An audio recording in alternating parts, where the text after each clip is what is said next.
You're listening to the English Football Podcast.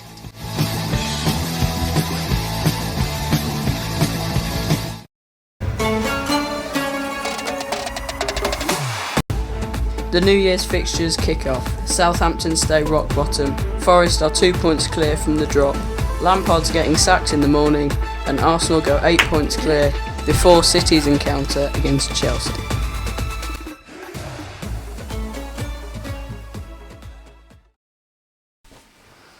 Hello and welcome to the English Football Podcast. My name's Callum Hewitt. Hello listener, I'm with Theo and Luca. Hello lads. Hello.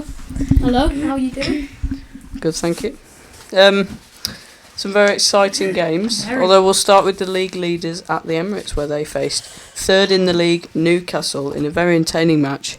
7 yellow cards that game. Theo, let's just go straight into it and talk about the penalty incident. We'll start with the Dan Burn on Nketiah.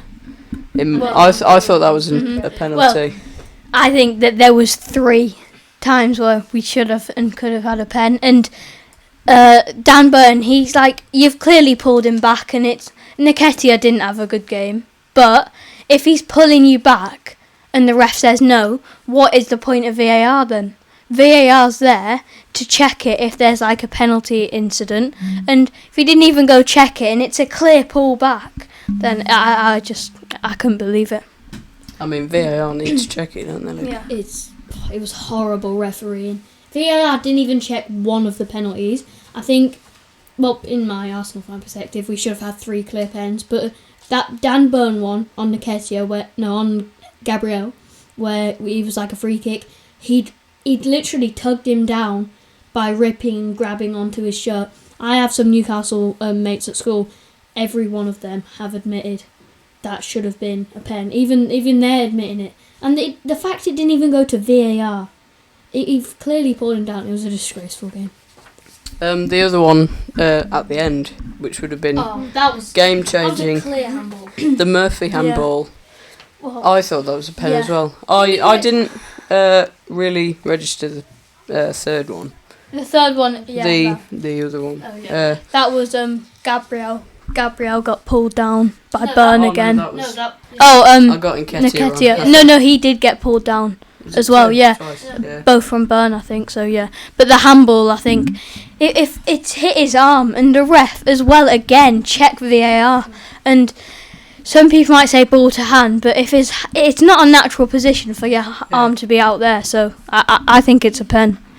Well, if his arm wasn't there, it would have gone into the box, you know. Even if that was ball to hand, it still hit him on the hand or the arm, so it has to go to VAR. Even if it is ball to hand, it's a handball. Anyway, it hit his hand playing football, so it has to go to VAR. And it clearly, obviously, wasn't ball to hand, because, as you said, that would have gone straight in the box, and maybe we could have scored from it if he hadn't stopped it with his hand. Well, right, so we got penalty incidents, which I think 2 penalties, I think, for Arsenal. It should have been. And I'm sure they would have scored from one of them. Newcastle kept their defensive record though with another clean sheet. Record clean sheets, I think 10 now in the Premier League. They stayed resilient as well. You have to say they were good at the back. I think, because obviously I got disappointed after the game because we battered them in possession. We were just attacking every time. They had like 2 attacks each half. But I gotta say, they did a fantastic at the back. To not let us score, to not concede any goals and keep their record, because all we were doing was attacking them, and then they kept that clean sheet. That was amazing. They had good resilience in that game. Well, Newcastle are the first team to deny Arsenal a goal at the Emirates. They've scored in every other Premier League match this season. Let's talk about that Nketiah chance near the end. It was played through to him. He had a shot on his left foot, and it was saved by Pope's leg. It was a brilliant save, wasn't it? Yeah, I think it was. He did well, and I think the shot it could have been better. You know, like it could have gone into the corner and no chance of saving. But in the end, it was a great save because it was like the defender was right in front of him, and keeper probably saw it late. But I think it was a great save, and Nketiah. if he scored that, like the scenes, but it was a good save, but he could have done a bit better on the shot at least. I mean, the Newcastle fans were brilliant. Wild. You know, they're All had their always shirts Yeah, everyone taking their shirts off, all drunk. They were wild. I mean, you know, they always have good fans. Good on them Newcastle. away from home. Yeah. Good Yeah. on them. Eddie Howe will be happy with the draw, I think. Mm-hmm. It's There a was- tough one for manager of the month between those two, because Eddie Howe and Arteta was fuming after the game. Did you watch? After the game, he was screaming at the assistant referee on the sideline and I agree, should have been way more than 5 minutes again. Added time is such a scam.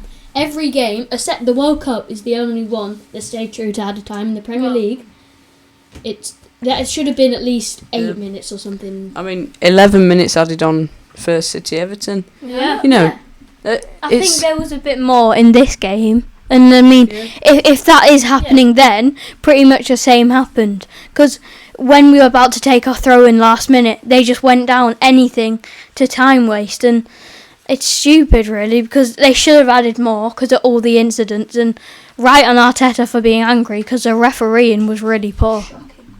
Luca, what do you think about Nketiah coming back into the team? Do you think he's played well from Jesus being out? When I realised Jesus was injured and I realised we have no striker, we're going to have to play Nketiah, I was worried.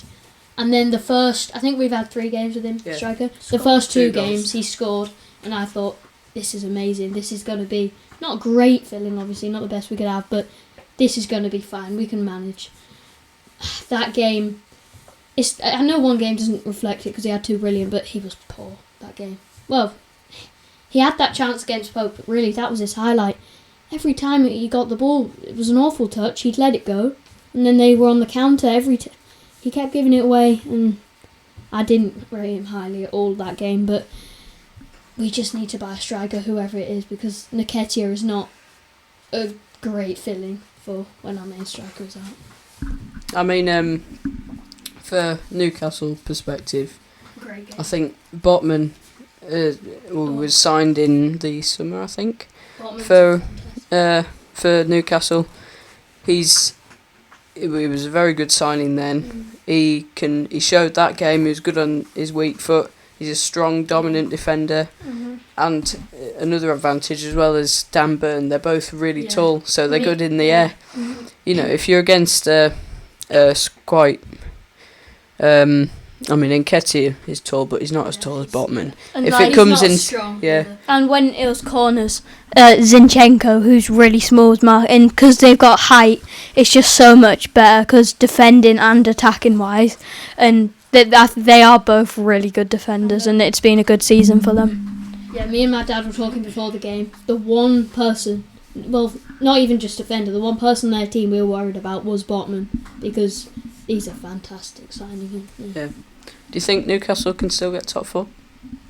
Yeah, well, I mean, if they got if they get top 4, they get to sign Ronaldo on loan. So I mean, I think they'd be pushing for it. But I think after that game, that's shown how Newcastle, after what we've all said they might not do well, that's shown Newcastle probably can, because Arsenal are the best team in the league right now, and if they can do that against Arsenal, well, they've got no trouble against any other team. That showed that they can. Yeah. The draw against City as well, and I think I know you're saying about Ronaldo. I'd have Callum Wilson over Ronaldo. If he's fit, Callum Wilson, I would have him. But anyway, we'll need to. It's done quickly. So. The next games in the FA Cup, Oxford United host Arsenal and Sheffield Wednesday host Newcastle. Only one team in the Carabao Cup semi-final, which is Newcastle. They play Leicester City. And next in the Premier League is the North London Derby at the Tottenham Hotspur Stadium. Wait, what? Yeah, at the Tottenham Hotspur Stadium. No. It's Tottenham Hotspur versus Arsenal, and Newcastle host Fulham. Fulham. I reckon Fulham could give him a game because Fulham are a good team, but it is Newcastle, so I think they'll win. And like Arsenal, Tottenham, obviously it's harder away from home, but we beat them one time this season. We could do it again. It's just both teams are looking good at the minute. That isn't great for Arsenal, especially after Spurs just winning 4-0. That is looking scary. Well, we'll move over to the Gtech Community Stadium where Brentford hosted Liverpool. It was a night on Sky Sports where the Premier League juniors commentated and did all that as well. Everyone was putting hate on that, but I mean, it's a nice touch to be fair. It was funny. Well, it was cool, but it was good. Yeah. Yeah, I think it's a good thing to do, for just to get them involved. Brentford go now 2 points behind Liverpool with their 3-1 victory. What a game. They both had a goal ruled out. Wissa in the first half and Nunes in the second half. Nunes, he can't.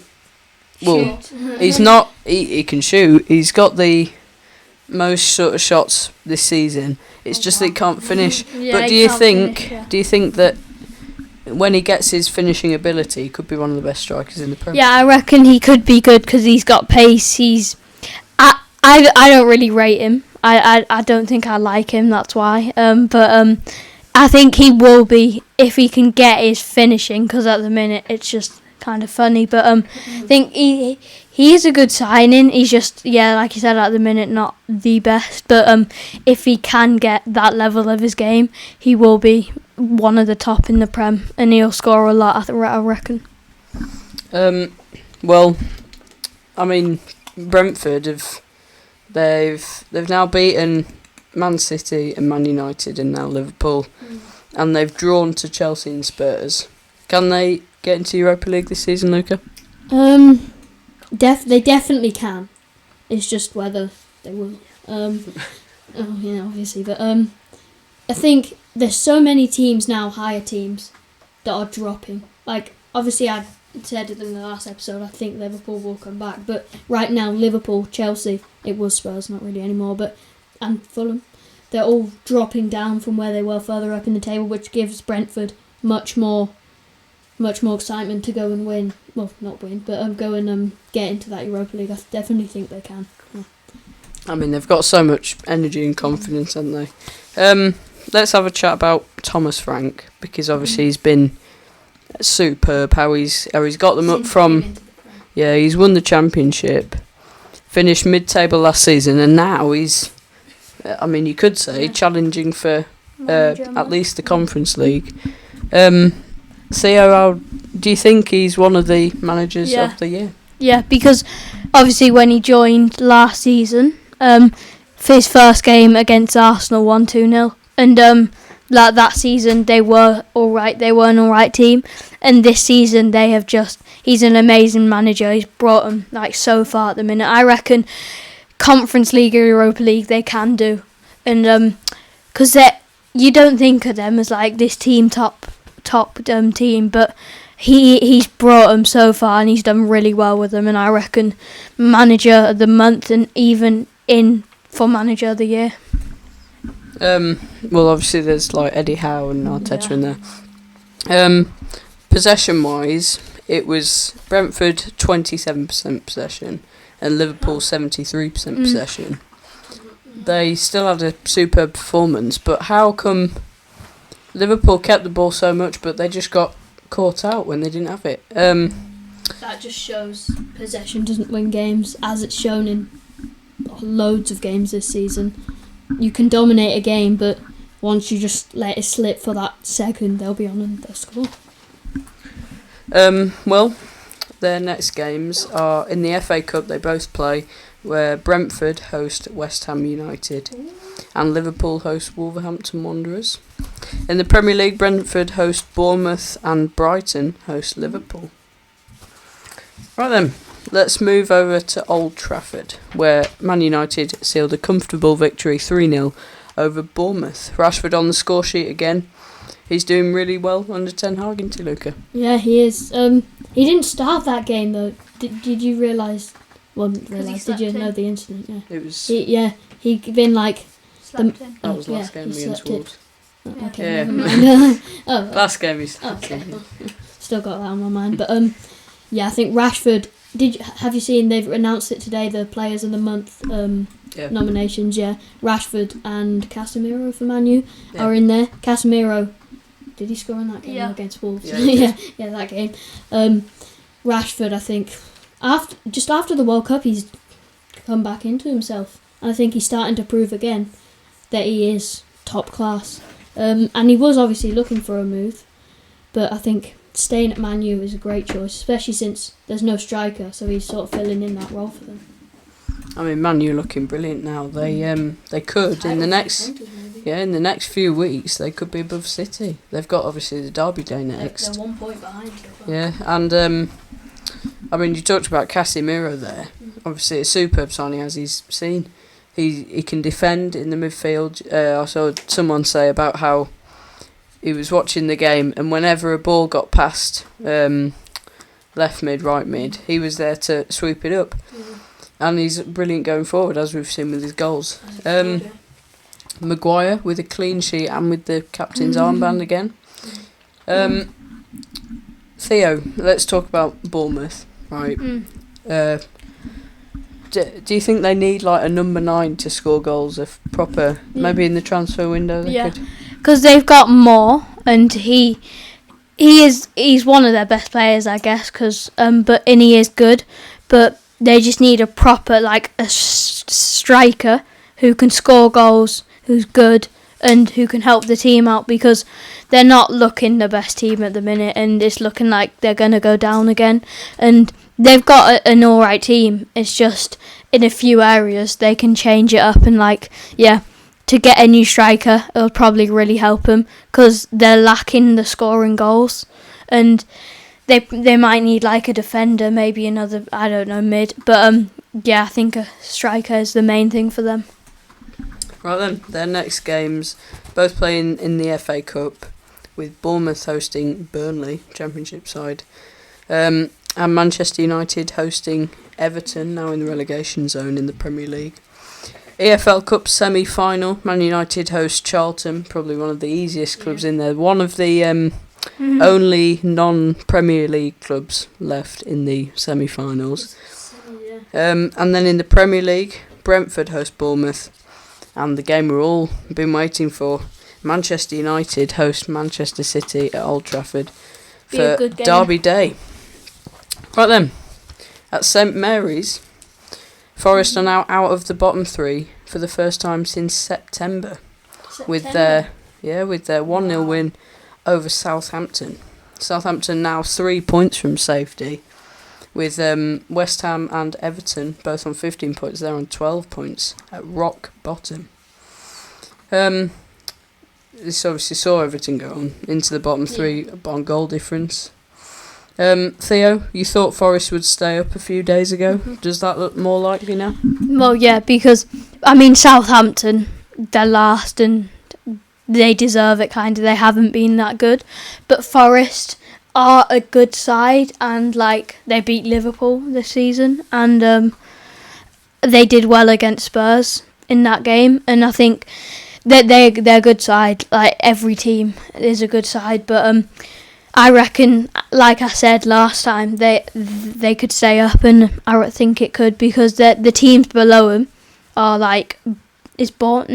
Everton, Wolves, and there's Bournemouth, Southampton, all them, and they look at the minute the better team out of them, and I reckon if they start winning a few more and just keep it going, then they'll stay out of the bottom.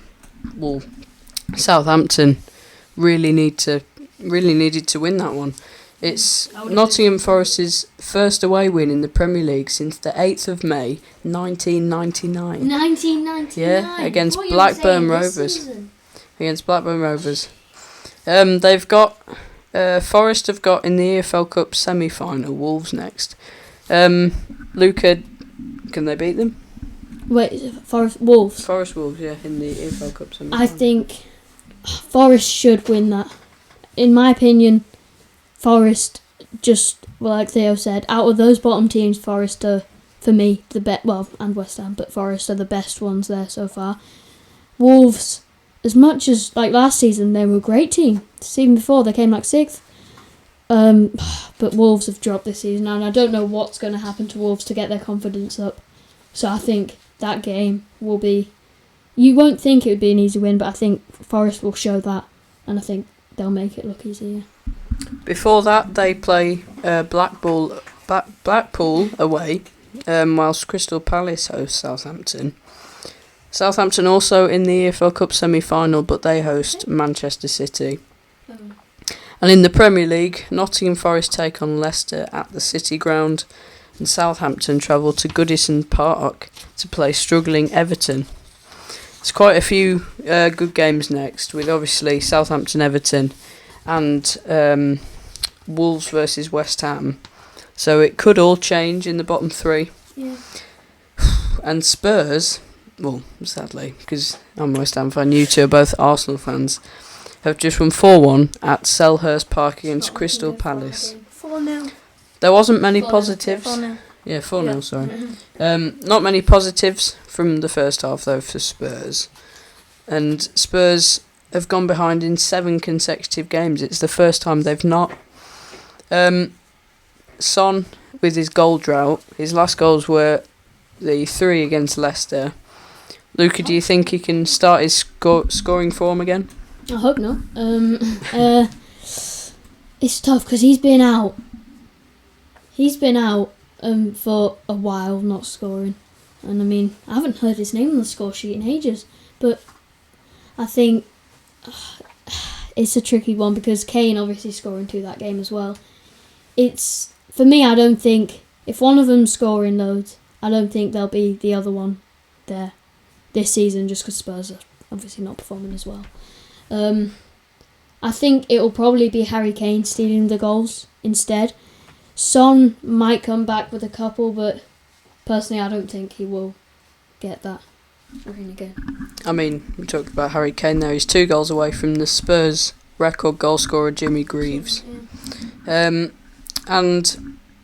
I suppose they do rely on Kane quite a lot, Spurs, to get them goals and to win them games. Crystal Palace, it's unacceptable to concede 4 goals at Selhurst Park after a team who've got 1 point from fixtures against Villa and Brentford.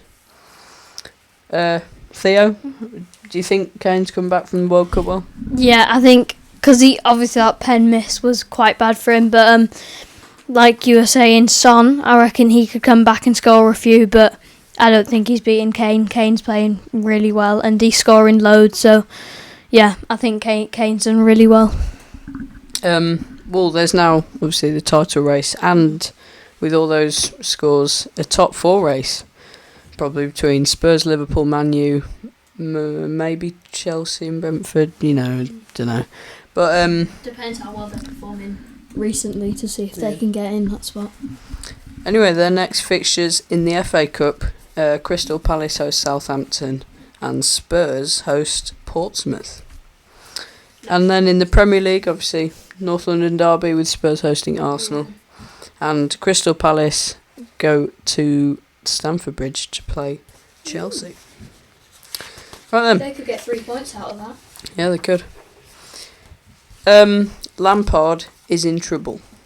They have just lost 4-1 to Brighton. And 3 goals in about 6 minutes or something like that. The defending is poor as well from Everton. Yeah. For a team like Everton, they can't be conceding 3 in 6 minutes. That's too far. Especially at home at Goodison. Yeah, I know. Their home ground, I think. Lampard, he released a statement the other day. Like, it doesn't matter, we're just going to stay with the fans, go on to the next game. We forgot about that. I don't know. I just think he has to go. He's going to go on to the next games, but I don't think he'll get a result out of that. Everton are now struggling, and I think they need someone new to bring in momentum. Theo, should they sack him? Yeah, because they pretty much haven't been good all season, and last season, well, he hasn't been the best of managers for them. I mean, he's done alright, but they just haven't been that good, and Calvert-Lewin has been injured for a while, so has Godfrey, and they got a few players out, but they're just not doing well as a team, and I think if they sack him, get a new manager in, build up the team again, and that could be what they need. Do you think there was too much optimism after the draw at the Etihad, Luca? I think they got a bit over excited. Yeah, I think after the draw there, they probably thought if we can draw to City, we can probably easily beat Brighton. But obviously, Brighton have shown that this season they are also standing up for those top 7 spots and doing amazing. I think they did get a bit ahead of themselves, and now should realise to not do that and go in. Yeah. Yeah. Well, they were easy to beat. They were so poor defensively, especially conceding. Was it 3 in 6 minutes? You said. Yeah. Everton did start well though. I think first half or like half an hour first bit of the game. Iwobi forced a good save from Sanchez in the first 5 minutes, but they couldn't keep that up with Brighton. It's now their 4th loss in a row at Goodison Park. That's bad. I know you. I mean, you can't do that to your home fans. Yeah, you can't. But another player we talked about him last time is the Brighton player Mittermar, who was brilliant in the World Cup.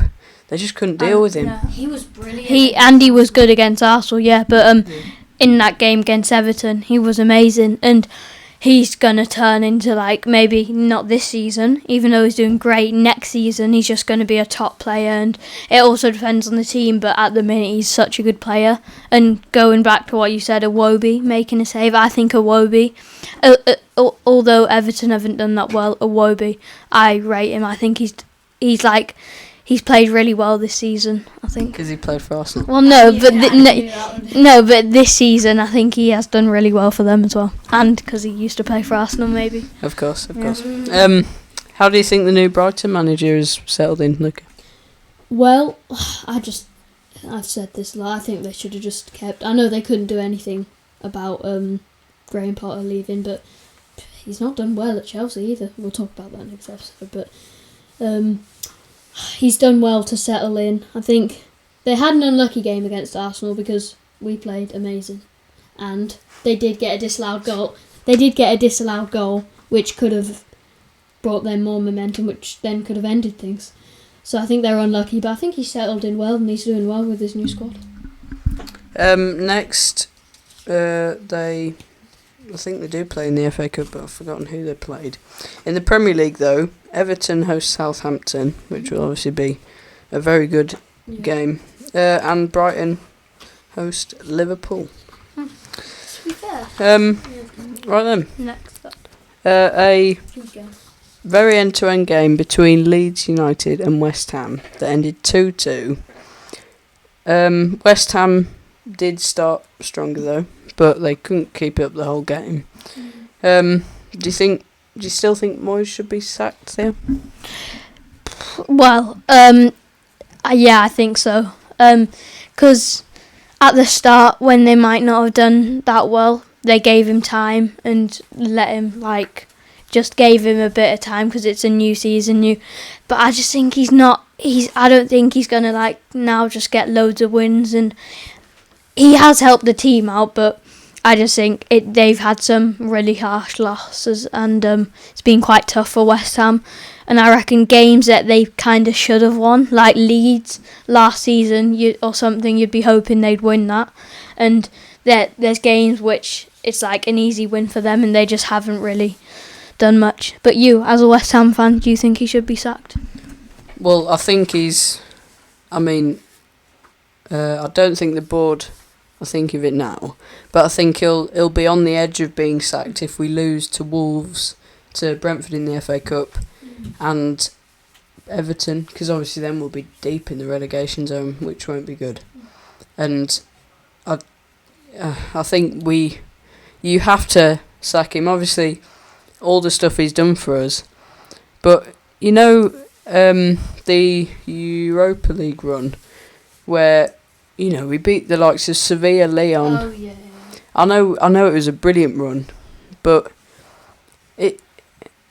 if you really think about it, we should have beaten Frankfurt. After beating those teams, then that should have been an easy win compared to the teams you were playing. I mean, I think we could have easily won it if we'd have beaten Frankfurt and Rangers. they're second in the Scottish League, but who cares about the Scottish League? Scottish teams it just we could have, and it would have been a way better final for neutrals. West Ham v Rangers than West Ham. Than Frankfurt v Rangers. That was a pretty awful. Anyway, Leeds could have won after their second goal because they were a lot better than West Ham after 70th minute, I think, when they scored. West Ham still level on points with Everton now, only separated by goal difference in 17th. Is it goal difference? Yeah, West Ham will probably be happy with the point. I think I am. I'm happy with the point. It does stop them being in the relegation zone, so yeah, I think they'll take it, I guess. Well, next games, as we said, Brentford host West Ham in the FA Cup, and Wolves host West Ham in the Premier League. Leeds, be an interesting game. Yeah, Leeds travel to Cardiff in the FA Cup, and Aston Villa host Leeds in the Premier League after that. And at Villa Park, they hosted Wolves yesterday. Wolves stay 19th because of their 1-1 draw to Aston Villa. And Danny Ings, who has been linked with other clubs, but he got a goal yesterday. So, do you think, because obviously he was signed from Southampton, has he really stood out for Villa?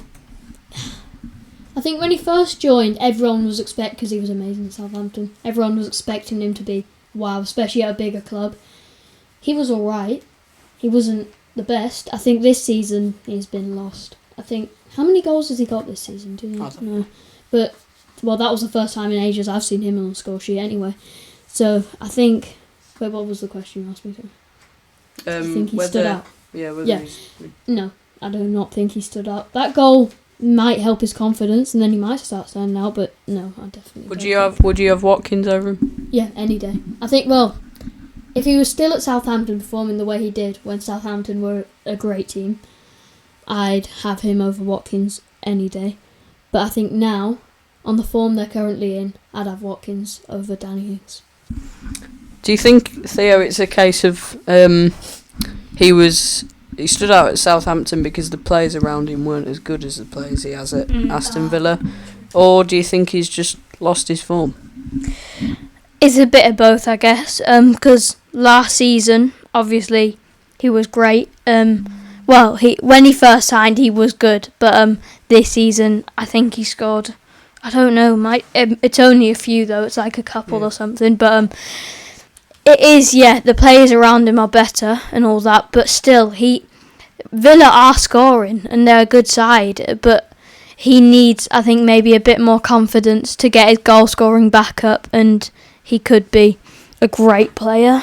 It's just like how he's doing, I guess, and because like you said at Southampton, there's not as many good players, and so it's shown he shone out. But he's not really doing that well.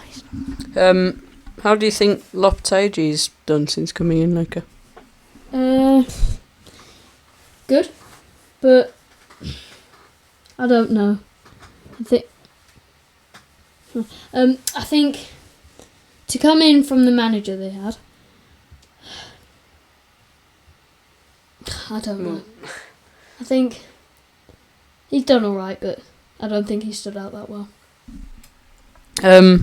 Theo, can Villa with Unai Emery climb up the table and become European challengers? Yeah, I think they could, because his first game, I think they beat Man U 2-0 or something, and he is a good manager, and he's doing well with Villa. But they could get top 7. I think they could get top 10, top half maybe. But the other teams challenging for that top 7, there's so many good teams and better than Villa. So, because he's a good manager, I do reckon he could, but I don't think he will because of the other teams and how they're performing. But what about you? No, I don't think so. I know Unai Emery's. I think he might do in a few seasons because he's a really good manager. I don't think they'll be able to contend with like Brentford, Chelsea, maybe Liverpool, or Brighton. You know, the likes of them. What place are they in the league now? 11th. They are, I think. Yeah. Anyway, in the FA Cup, Aston Villa hosts Stevenage, and Wolves travel to Liverpool. Only one team, which is Wolves, in the EFL Cup semi-final. They travel to the City Ground to play Nottingham Forest. Bless you. Thank you. Aston Villa host Leeds in the Premier League next game, and Wolves host West Ham in the Premier League next game. And then the final match of these fixtures at the King Power, where Leicester hosted Fulham. Mitrovic with a goal. How do you think he's adapted to the Premier League? Well, I love Mitrovic, and I think he'd shown it last time he was in the Prem. I think 2 years ago, was it? Yeah. He didn't play much, but I think when he played, he shown it. And I think everyone was expecting, even though he's from Championships, to come in and score this season. And he's top goal scorer in Championship. Yeah, exactly. On like 40-something goals, it was crazy. But I think Mitrovic, he's fantastic. He's got really everything you need of just, maybe not a dribbling striker as such, but as just a like Haaland sort of striker, strength, all that. And I think he's perfect for Fulham. I don't think he should, there were transfer rumours about him, I don't think he should join a higher club. I think Fulham is the best club for him to adapt and get even better, I mean, most promoted sides usually come into the Premier League and sort of defend, try not to concede goals. It seems like Marco Silva has just said to them, go out, show your quality, show your confidence, and it's worked. They've got quite a few wins. I think they're 9th now. They are, that game ended 1-0 to Fulham. Although Leicester are now just 3 points from relegation, and they'd be in a lot of bother if they lose to Nottingham Forest in their next Premier League game. Theo, I know you've said about Rodgers sometimes. Do you still think he should get sacked? I might wait till next episode for that, but I'll just say I think he should. He is a good manager, but he's not doing well with them, and I know they've got Maddison injured at the minute, but still. They're not beating teams they should, and they're not like the good Leicester. They're playing really poor this season, so I reckon he should leave. Well, I don't think they'll get relegated or be too close to relegation. But Leicester aren't the team we'd think are sort of mid in the bottom half, I think they were probably you'd think they're more further to the European things. But anyway, next in the FA Cup, Leicester go to Gillingham and Fulham go to Hull City. Only one in the Carabao Cup semi-final, and that is Leicester, who go to St James's Park to play Newcastle. And in the Premier League, it's a huge game for Forest and for Leicester, where they encounter at the City Ground. And Fulham host Chelsea, which will be obviously the derby, and it's Chelsea aren't a good. They're very close. I think Fulham would go either level on points or 1 point above Chelsea if they win. But anyway, that's all for the fixtures of round 19. Thank you for listening. Thank you. That's been all for today. Do you think? Should we do our predictions on Derby Day? Man U, Man City. Yeah. Start with you, Luca. I'll need to have a think. I think I'm going to make a decision, but I still think tonight's game, Man City-Chelsea, will sway my decision a bit more, because I am probably going City for the win. I think it'll be... Because before Man City started getting on this win streak, I thought easy win for City, but it's going to be entertaining now, because Man U are 1 point behind City. The title race might be on for them as well. At Old Trafford as well. Yeah, so they've got a lot of help there. I think City, the class they have and the players they have just to sub on from the bench, I think they'll probably come and score quite a few. I think 3-2 it'll end, but I think it'll be like an entertaining game 2-2, and then Man City just score the final third, but Man U will give them a game. I think I'm going to predict what I think and what I want to happen. Because I want it to be a good game. You know, I don't really want either team to win. Maybe want Man City to win it just because we don't like Man U. I'm gonna say 3-2 Man City. I'm gonna say 2 goals from Haaland. Not quite a hat trick. I've got a feeling Grealish might come on and score. I was thinking. You know, and then I think Rashford will get a goal with his brilliant run, and I think Casemiro will get the assist for. I don't know. I think Casemiro will get an assist and Rashford will get a goal.